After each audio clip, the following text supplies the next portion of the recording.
ganti presiden, yang saya dan seorang musisi jalanan ciptakan, saya ide dan saya dia yang notasinya, lalu di arrangement oleh mantan drummer ada band pertama namanya Elwi Tonga.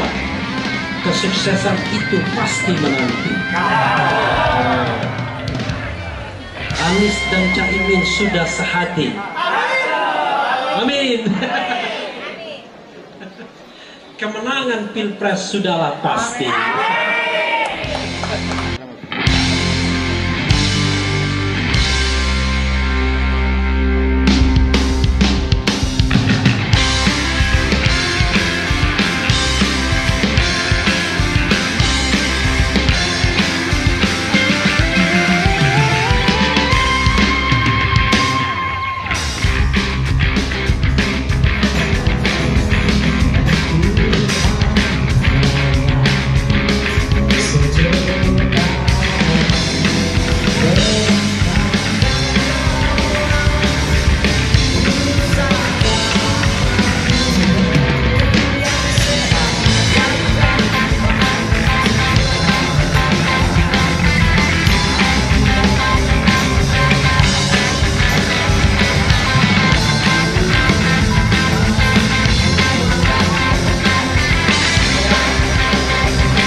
Nah, lihat ya, jika saya menyebutkan kata pahlawan demokrasi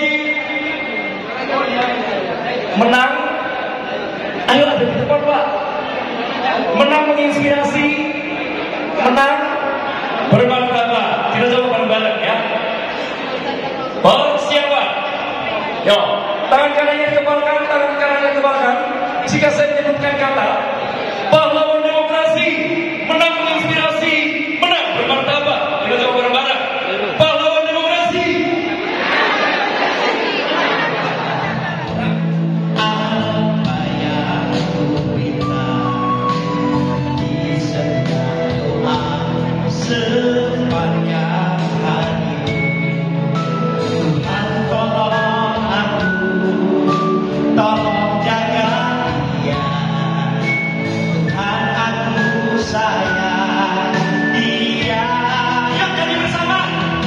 Aku tak akan berhenti menemani dan menyayangi hingga matahari tak terbit lagi. Bahkan bila aku mati, bukan berdoa pada ilahi untuk satukan kami di surga nanti. Boleh. Pak Robert mau menyanyikan satu lagu lagi? Oh, nanti dulu aja. Nanti dulu ya, kita tahan Saat dulu. saya calon DPR pusat, Dr. Kamal, tepuk tangan. Orang yang baik harus memimpin di negeri ini, betul? Orang yang baik harus menjadi presiden, betul? Orang yang baik harus jadi DPR pusat, betul? Wali kota harus dipimpin orang yang soleh, betul? Kami bermimpi ya Tuhan, suatu saat ada khotbah Jumat di Masjid Istiqlal, itu presiden kita hari. Pemimpin sholat subuh, baik kuno juga presiden kita hari. Tidak kuno juga presiden kita hari. Dan itu 2024 insya Allah terwujud. Amin. Bapak-bapak sekalian, kita latihan dulu ya. Jadi saat saya menyebutkan pahlawan demokrasi, jawabnya apa? Menang bermartabat, menang menginspirasi. Yuk, ya, persiapan bareng-bareng. Pahlawan demokrasi. Suaranya kurang nampak. Menang bermartabat, menang. Oh, berbalik. Menang bermartabat, menang menginspirasi ya. Yuk, ya. Persiapan. Pahlawan demokrasi. Menang bermartabat. ini kita akan bersiap bersama-sama.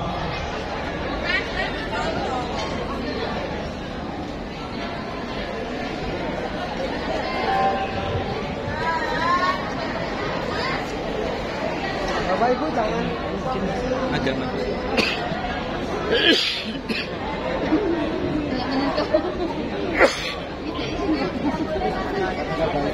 Bapak Ibu sekalian, saya akan informasikan kepada Anda, silakan cek kaki Anda untuk mengisi ya.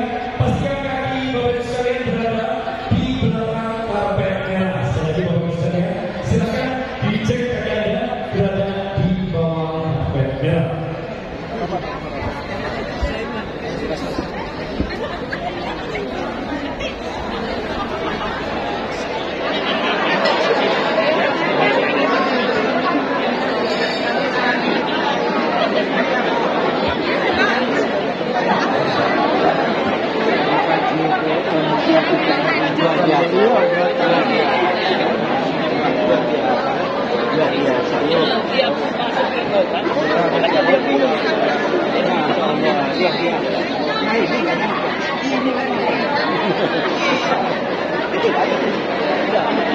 Maju sama siapa? Sama sini.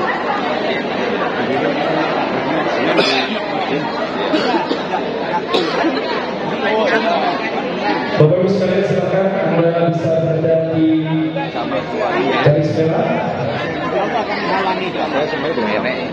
Anak sudah dekat.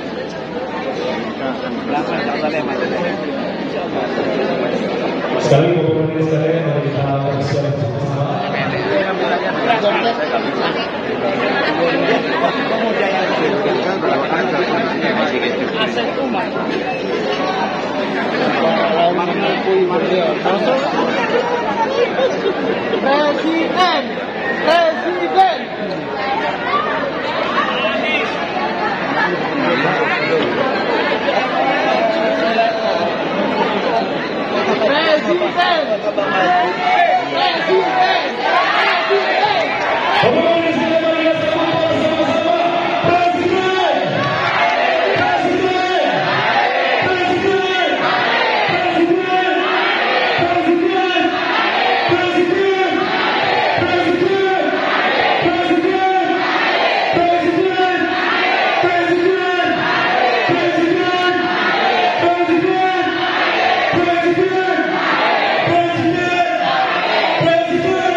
Mundur, Masya Allah.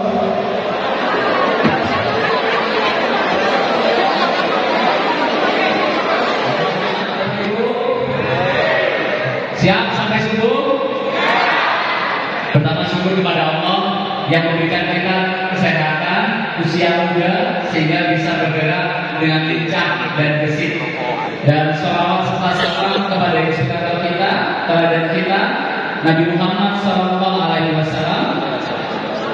Dan tidak lupa kita doakan kedua orang tua kita, ayah kita, ibu kita.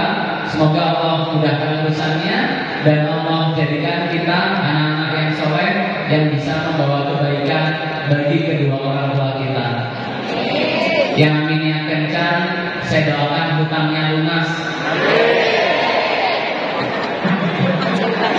Dan pertama yang saya muliakan, kebetulan hadir ayah saya, Pak Saleh Arafat. Terima kasih sudah bersama saya sampai hari ini. Insya Allah semoga sehat selalu. Dan yang kita cintai, banggakan dan kita perjuangkan, terutama Mas Anies Baswedan.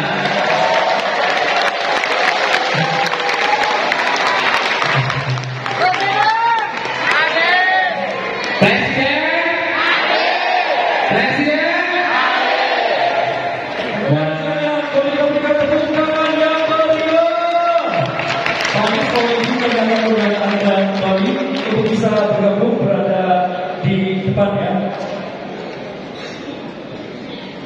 Bapak-bapak dan sekalian, dan tentu saja di malam hari ini, ya, coba kita cek dulu semangatnya. Presiden, kurang kompak. Presiden, Presiden, Presiden, Presiden, Presiden. Bapak Ibu sekalian, selanjutnya kami akan mengajak Anda untuk bersiap bersama-sama untuk menyaksikan inilah proses deklarasi launching pahlawan demokrasi bersama dengan 2000 pahlawan demokrasi. Untuk itu ada Dr. Kamal dan juga Pak Anies, silakan.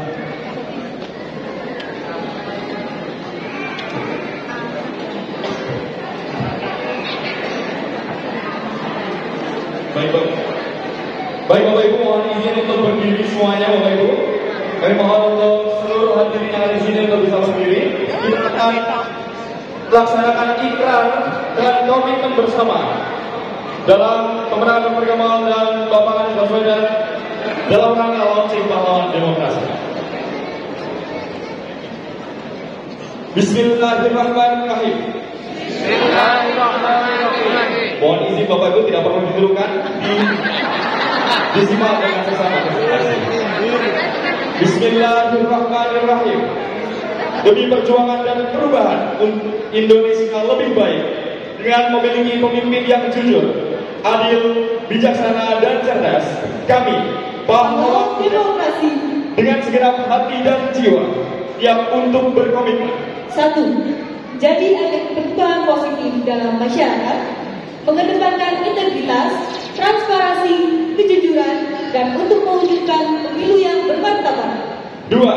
Menjaga ketertiban sosial, menjauhi tindakan provokasi dan kekerasan, serta senantiasa menolak adanya politik identitas, politik ujaran kebencian, dan politik uang. 3. Mendorong terwujudnya pemilu yang langsung, umum, bebas, rahasia, jujur, dan adil. 4. Membangun kerjasama dan kesatuan dalam satu komando untuk memenangkan Bapak Anies Baswedan dan Bapak Muhaimin Iskandar sebagai Presiden dan Wakil Presiden Republik Indonesia tahun 2024 bersama Dr. Kamal. 5. Bekerja dengan kesungguhan hati, berjuang dengan jujur, keras, cerdas, ikhlas, dan tuntas untuk Bapak Anies Baswedan dan Bapak Muhaimin Iskandar sebagai Presiden dan Wakil Presiden Republik Indonesia bersama Dr. Kamal.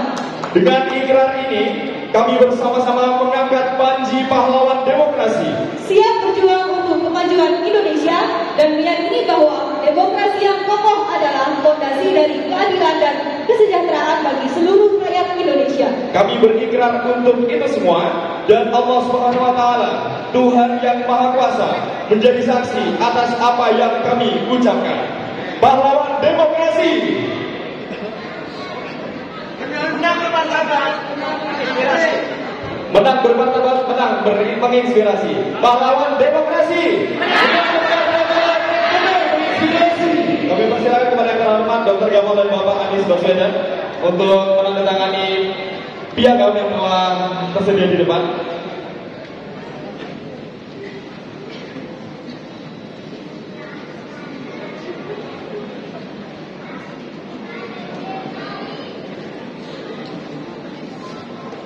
Bapak Ibu hadirin sekalian, mari kita sambut dengan mengikat takbir, takbir, takbir, merdeka, merdeka, merdeka, Presiden.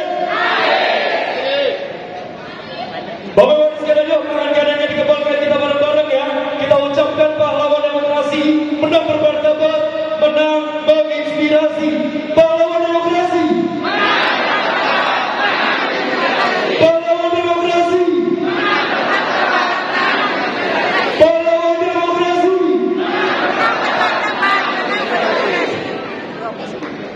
Bapak Ibu hadirin sekalian, dan baru saja kita saksikan bersama-sama proses ikrar dan selanjutnya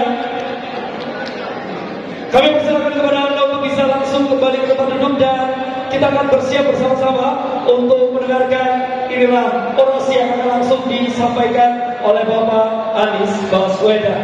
Mohon baru sekalian untuk bisa kembali ke tempat duduk.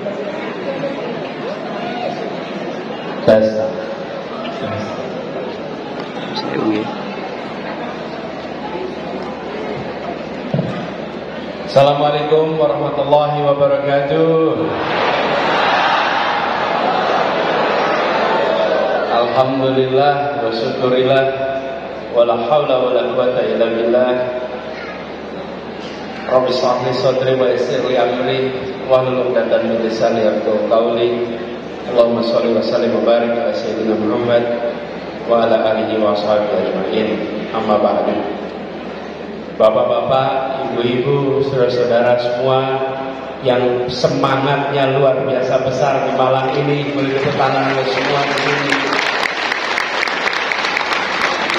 Saya masuk ruangan merasakan aura perjuangan yang luar biasa.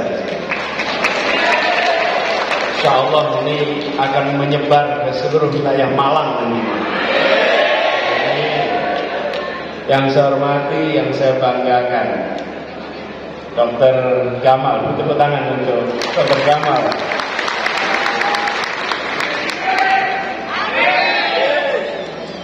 Baru kali ini ada amin yang diaminkan, Bapak. Kemudian ayahanda Dr. Gamal, Bapak Haji Saleh Arafat, semoga selalu sehat. Masya Allah sudah mendidik anak luar biasa. Insya Allah catatan jariah yang tak akan pernah berhenti pahalanya.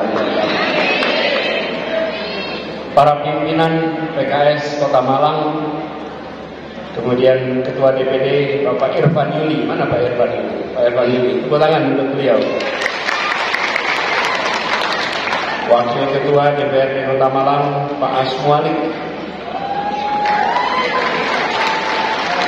Kemudian Pak Dr. Nurul Humaidi, Ketua PDM Pimpinan Daerah Muhammadiyah Malang. Kiai Ahmad Ridwan yang saya hormati. Kemudian para ketua relawan yang hadir di sini dan semua relawan, tepuk tangan kepada relawan semua yang hadir bersama. Ketua PDA Kota Malang Bapak Haji Rendra Mas Derajat Safaat. Juga ada anggota Dewan Fraksi PKS Bapak Haji Rohmat hadir juga di sini. Mana ya.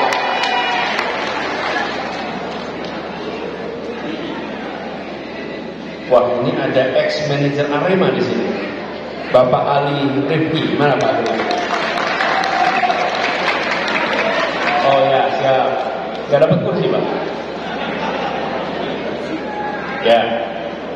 Baik sekalian, saya senang sekali bisa kembali ke Kota Malang, kota yang sekarang menjadi tempat berkumpulnya putra-putri dari seluruh wilayah Indonesia untuk menuntut ilmu yang insya Allah kota ini akan terus menjadi wahana untuk mencerdaskan kehidupan bangsa. Bapak Ibu yang saya hormati, tadi Dr. Gamal sudah cerita apa yang dikerjakan. Seringkali sekalian kita ingin mencari pribadi-pribadi yang mengabdi untuk Republik ini, untuk memimpin, untuk mendapatkan amanah, dan ditanya, besok mau berbuat apa? Dan ketika seseorang ditanya besok mau berbuat apa, ditanya visinya apa, misinya apa, maka yang bersangkutan bisa mengatakan apa saja, dan yang mendengarkan tidak bisa membantah apa saja yang dikatakan. Karena berbicara tentang masa depan belum terjadi, belum kejadian. Besok akan A, B, C, D, E, F, G. Yang mendengarkan tidak punya dasar untuk membantah, tidak punya dasar untuk menyetujui. Paling cuma mandok-mandok aja. Oke? Tapi kalau bercerita tentang apa yang sudah dikerjakan, maka kita semua bisa menyaksikan validitasnya, dampaknya, dan apa perubahan yang dirasakan di masyarakat. Tadi ketika saya pindah ke sana supaya bisa lihat nih, ketika Dr. Gamal berbicara tentang masa lalunya apa yang sudah dikerjakannya, dia sebenarnya sedang menunjukkan kepada kita cara memandang. Prediktor terbaik atas apa yang akan dikerjakan di masa depan adalah apa yang sudah dikerjakan di masa lalu. Okay? Bila masa lalunya hanya mengurusi diri sendiri, besok di masa depan juga akan mengurusi dirinya sendiri. Okay? Bila di masa lalunya mengurusi orang banyak, maka di masa depan insya Allah akan mengurusi orang banyak. Bila di masa lalunya memberikan manfaat pada sekeliling, insya Allah di masa depannya memberikan manfaat pada sekeliling. Menurut saya ini adalah salah satu cara menyampaikan apa yang akan dikerjakan masa depan dengan cara yang sangat kredibel. Boleh beri tepuk tangan untuk Dr. Gamal. Karena kalau kita bicara tentang yang akan, yang mendengarkan tidak bisa membuktikan. Dan yang mengatakan pun tidak harus bawa bukti. Namanya juga akan. Tapi kalau mengatakan yang sudah, maka ini solid. Dan menurut saya inilah saatnya ketika kita memilih pemimpin, jangan sekedar tanya apa yang akan dikerjakan di masa depan. Pertanyaannya, Anda sudah mengerjakan apa di masa lalu? Betul? Cocok. Jadi disinilah harapan kita, mudah-mudahan nanti kita bisa dorong sama-sama. Amin. Dan Bapak Ibu sekalian saya hormati, kebetulan kita jumpa bersama di sini dan saya dan Gus Imin sedang dapat amanat. Amanat yang kami terima bukan amanat yang kecil, amanat yang besar. Dan saya menerima amanat ini tahun lalu Oktober ketika saya masih bertugas di Jakarta, kira-kira 2 minggu sebelum berakhir. Tapi sebelum saya ke sana, saya mau cerita bahwa kami pun ketika tugas di Jakarta pada waktu itu tidak pernah membayangkan bahwa saya akan dapat amanat mengurusi kota Jakarta. Sebelumnya saya banyak bergerak di bidang pendidikan. Rekam jejak saya bukan sebagai guru, ya saya dosen, tapi bukan sebagai spesialis pendidikan, mengajar sebagai dosen. Bidang saya ekonomi, mengajarnya ekonomi. Kemudian terlibat dalam gerakan Indonesia Mengajar. Kenapa terlibat gerakan Indonesia Mengajar? Karena kami melihat ketika sebuah negara dan sebuah bangsa akan maju, maka investasi terbesar yang harus diberikan adalah di dunia kualitas manusia. Dari mana itu? Kesehatan pendidikan. Kesehatan pendidikan. Karena saya banyak bergeraknya di bidang pendidikan, maka saya dorong gerakan Indonesia Mengajar. Lalu Di 2016 saya mendapat tugas jadi calon gubernur. Kita semua sudah tahu ceritanya, pada waktu itu di Jakarta cukup meriah pilkadanya. Malang juga kelihatannya ikut nonton pilkada itu. Betul tidak? Nah, tapi bukan itu yang mau saya ceritakan. Saya tidak pernah membayangkan bahwa Allah mentakdirkan saya berada di posisi mengelola sebuah kota yang diberikan krisis terbesar dalam sejarah kota itu, dan salah satu krisis terbesar dalam sejarah umat manusia modern. Apa itu? Di bulan Januari tahun 2020, tepatnya 1 Januari, Jakarta diguyur hujan yang ekstrim. Kemampuan sistem drainase di Jakarta itu menampung hujan dengan kapasitas 50 mm per hari. Kapasitas sistem drainase. Hari itu dalam waktu kurang dari 10 jam hujannya 378 mm. Kapasitasnya 50-24 jam. Dalam 7 jam turun hujan 378 mm. Sampai Bandara Halim Perdana Kusuma yang sangat hijau, yang sangat bersih, yang tidak ada lubang dan tidak ada kotoran di lubang manapun, itu terendam air sampai setengah meter. Bapak bayangkan tempat sebesar itu. Sebuah krisis terbesar curah hujan dalam sejarah pencatatan curah hujan di Jakarta selama 150 tahun. Jakarta mencatat hujan itu 150 tahun. Itu terbesar. Saya berada di dalam situasi harus bekerja bersama seluruh jajaran menyelamatkan begitu banyak warga, memastikan semua bisa kembali, dan itu adalah sebuah krisis yang kami alami di tengah sorotan semuanya. Di Jakarta itu banjir 5 RW aja ramainya bisa se-Indonesia. Betul tidak? Bayangkan Allah kirimkan hujan yang terbesar dalam sejarah 7 kali lipat dari kapasitas sistem drainase kita. Alhamdulillah itu tertangani dan justru menjadi penanganan banjir salah satu tercepat dalam sejarah kita. Bukan kerja sendirian, kerja dengan semuanya, dibuatkan KPI. Itu satu krisis yang kita tidak bayangkan.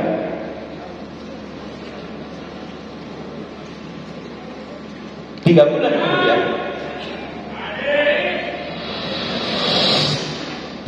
kemudian kita menghadapi COVID.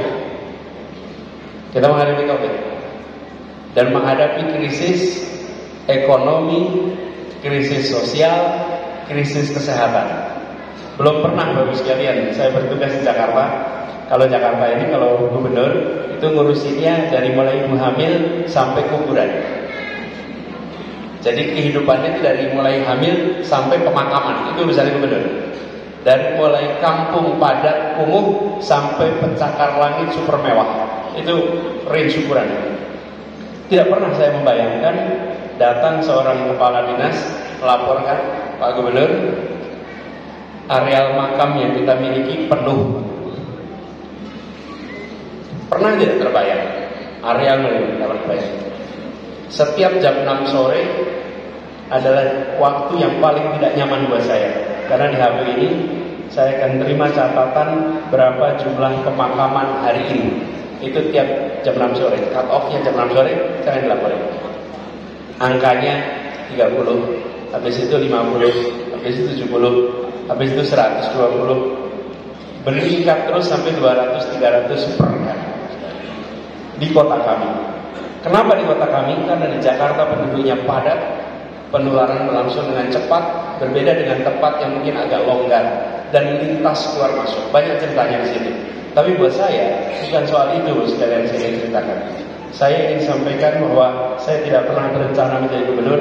saya dicalonkan menjadi gubernur, dan ketika ditugaskan di sana, Allah kirimkan krisis untuk Jakarta. Habis itu ditakdirkan untuk menghadapi krisis kemanusiaan yang semuanya, dan berkat ikhtiar doa dari begitu banyak, itu semua bisa terlewati dan menjadi pengalaman yang luar biasa sebagai bekal.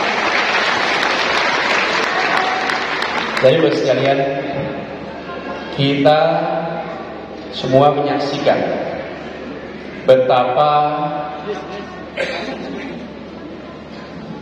rencana yang kita buat belum tentu sambung. Saya tidak pernah membayangkan bahwa, bukan tidak pernah pernah membayangkan tapi tidak pernah berani memastikan. Kita udah lama membayangkan, mudah-mudahan PKB bisa gabung, biar di Jawa Timur jalan-jalannya enak. Betul. Tapi Gus Imin tuh kayak jauh gitu, padahal dekat, tapi nggak bisa ketemu. Gus Iminnya pun nggak berani ketemu saya. Saya ini salah satu orang yang nggak berani ketemu orang di Jakarta ini. Banyak sekali orang kalau ketemu saya nggak pengen foto. Saya pergi haji nih, pakai baju ihram, yang ketemu salaman segala macam. Pak, tolong jangan foto, saya masih menjabat. Masya Allah. Jadi kalau masih menjabat nggak berani ketemu. Kalau udah pensiun selfie terus.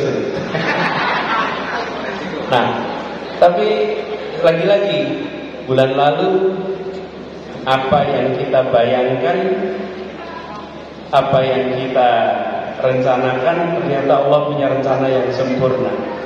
Dan sekarang alhamdulillah kami bisa berpasangan dengan Gus Muhaimin Iskandar, berjuang sama-sama. Dan tidak pernah terbayang bahwa singkatannya menjadi. Saya cerita sedikit nih. Saya minggu lalu, kami kalau kemana-mana ada Bawaslu. Di sini ada Bawaslu juga nggak ya? Ada ya? Ya nggak apa-apa, itu memang tugas mereka, itu dihormati aja. Jadi selesai acara sama teman-teman Bawaslu, mereka minta foto bareng. Yuk kita foto bareng. Jadi selesai foto bareng, Bapak-bapak, Ibu, teman-teman Bawaslu, selamat bertugas ya. Mudah-mudahan Bapak Ibu selalu sehat. Terus mereka bilang amin. Mudah-mudahan urusannya lancar. Mereka bilang amin. Mudah-mudahan segala macam yang dihadapi bisa diselesaikan mudah. Amin.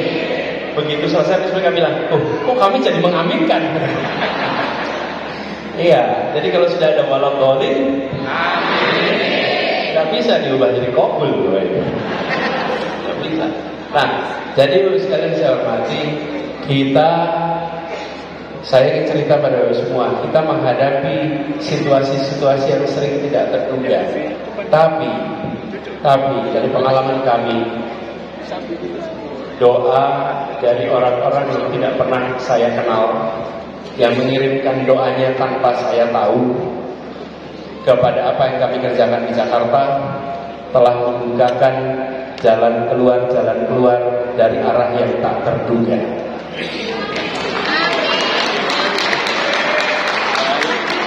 Karena itu, kalau sekarang banyak yang bilang surveinya paling akhir, paling bawah, tidak apa-apa. Betul tidak?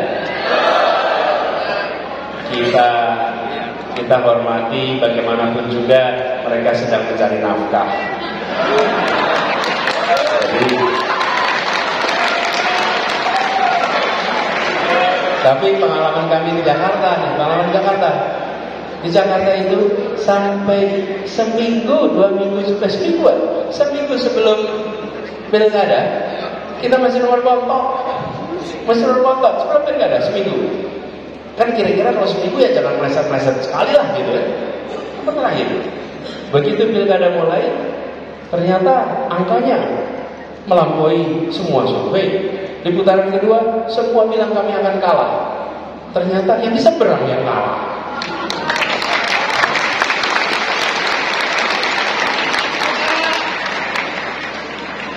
Kira-kira berulang tidak ini? Kira-kira berulang tidak? Amin. Berulang tidak? Berulang? Insya Allah. Amin. Memang kita ini, Bapak Ibu, saudara dan saya semua, kita semua spesialis mengecewakan. spesialis mengecewakan orang-orang yang pesimis tentang perjuangan kita. Jadi mereka yang pesimis kecewa, kok ternyata pesimismenya nggak ketemu dengan kenyataan.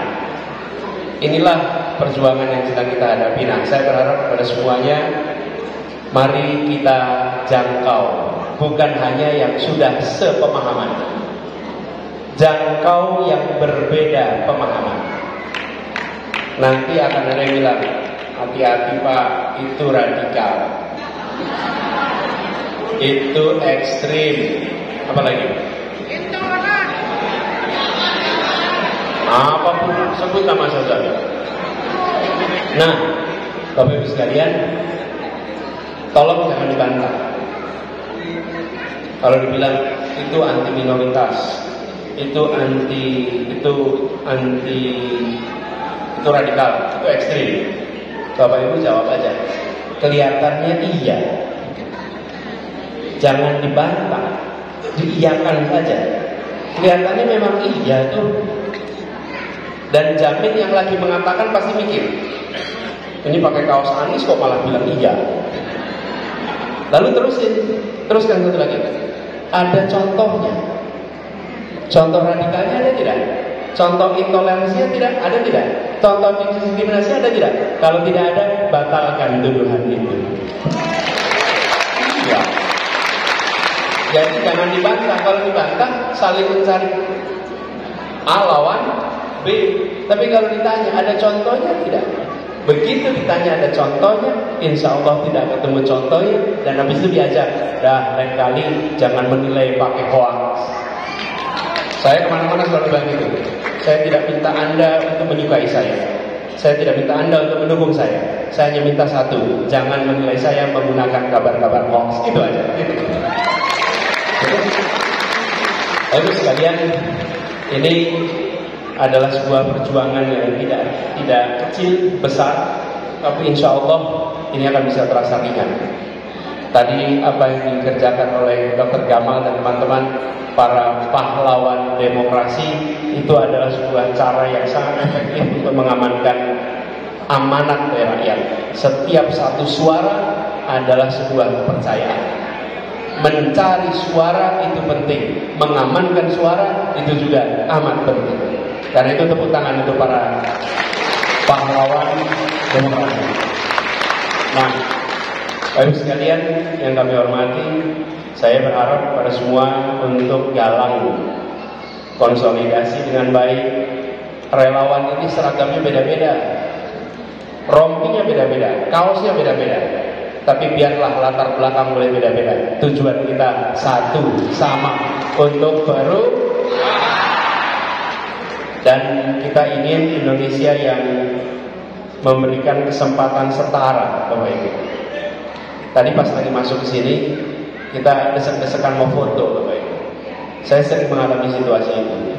Desek-desekan, dorong-dorongan. Kadang-kadang kalau dorong-dorongan, lupa kanan kirinya tuh teman yang berangkatnya boncengan. Dorong aja sudah. Pokoknya yang penting dapat cewek. Dorong. Pokoknya udah dorong-dorongan udah lupa ya, kanan kiri. Luar biasa semangatnya. Tapi ini sering salah amini. Dorong-dorongan keras. Sesudah dorong-dorongan keras nanti ada yang bilang gini, sudah. Pak Anies capek. Saya cek siapa ini. Ini yang tadi udah selfie yang bilang begitu. Yang udah selfie dia bilang. Bangsa ini sering begitu. Sudah makmur, sudah cukup. Yang lain di bawah aja. Tidak bisa. Kita harus berikan kesempatan yang setara kepada semua. Betul tidak?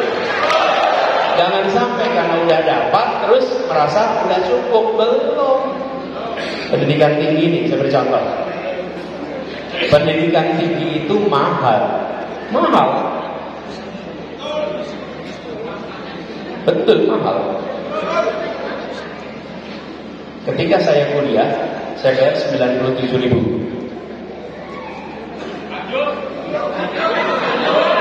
Ini saya dapat kode waktunya habis. 97.000 bayar. Pemerintah bayar 1 juta. Saya hanya bayar 10%, 9,7%. Jadi 10% gampang. Saya hanya bayar 10%, negara membayar 90%. Artinya apa? orang tua menanggung 10%, negara menanggung 90%. Sekarang tercipta kelas menengah begitu banyak lewat pendidikan tinggi. Lewat pendidikan tinggi, orang menjadi dapat kesempatan kerja lebih baik, penghasilan lebih baik, lebih sejahtera. Pendidikan tinggi adalah eskalator ekonomi, eskalator sosial ekonomi, membawa naik ke atas. Apa yang sekarang kemudian terjadi? Biaya pendidikan tinggi yang mahal, proporsi yang ditanggung oleh keluarga menjadi lebih besar daripada yang ditanggung oleh negara. Itu artinya apa? Ada banyak sekali orang tua yang tidak punya lagi kesempatan yang setara untuk mengirimkan anak-anaknya masuk perguruan tinggi milik negara. Betul ya? Ini yang harus diubah. Ini contoh saja bahwa keadilan yang kita bawa adalah perubahan agar terjadi kesetaraan kesempatan. Kesetaraan kesempatan. Kalau kesetaraan kesempatan itu dibuka, maka kita akan bergerak. Pendidikan itu mahal, tapi kebodohan itu jauh lebih mahal. Ketertinggalan itu jauh lebih mahal. Karena itulah ini harus dipandang sebagai investasi. Bapak Ibu sekalian, saya ingin ngobrol lebih jauh, tapi waktunya sudah habis. InsyaAllah ini perjumpaan bukan perjumpaan yang terakhir. InsyaAllah kita dapat kesempatan untuk ketemu lagi di waktu yang akan datang. Apalagi Malang itu katanya singkatannya mantan paling disayang. Benar ya? Mantan paling disayang. InsyaAllah nanti ada kesempatan sini lagi, kita saling mendoakan. InsyaAllah Bapak Ibu semua dilancarkan semua urusannya, diberikan kesehatan, dan perjuangan kita dimudahkan untuk melampaui keberhasilan. Terima kasih kepada semua yang memilih hadir. Salam untuk keluarga, salam untuk tetangga, salam keluarga semua. Bismillah, kita diantarkan pada kemenangan nanti. Terima kasih. Assalamualaikum warahmatullahi wabarakatuh.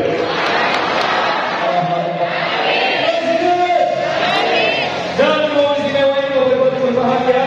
Kita masih bersamaan pada Anda bersiap bersama-sama ya. Baik, Pak Anies masih bersama dengan kita.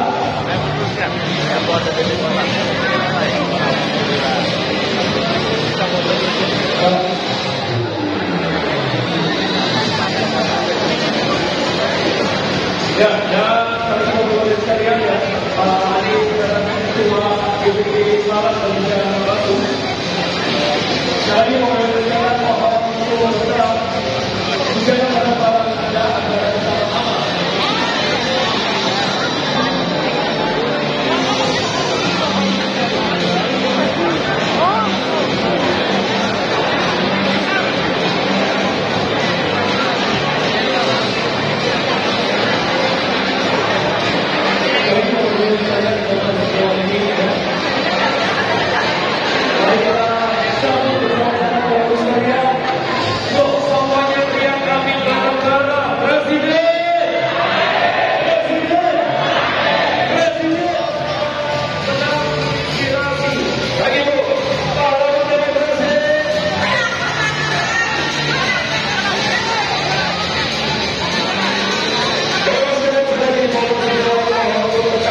Kami mohon untuk bisa memberikan jalan bagi Pak Anies Baswedan sebahagia.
Dia kontrol.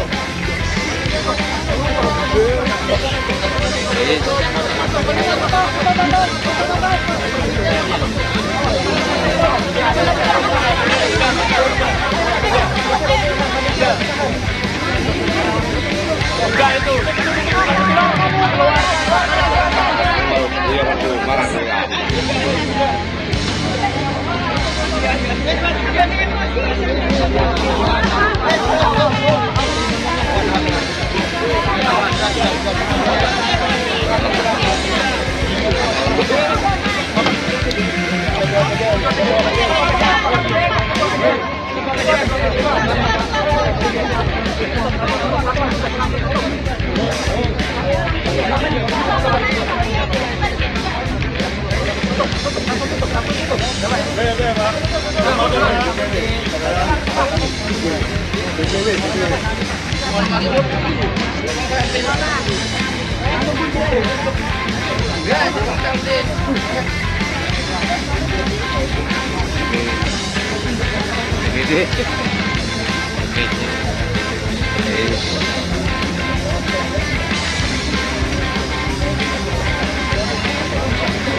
Gimana Lino? Lino.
Istrinya Bapak Kamal.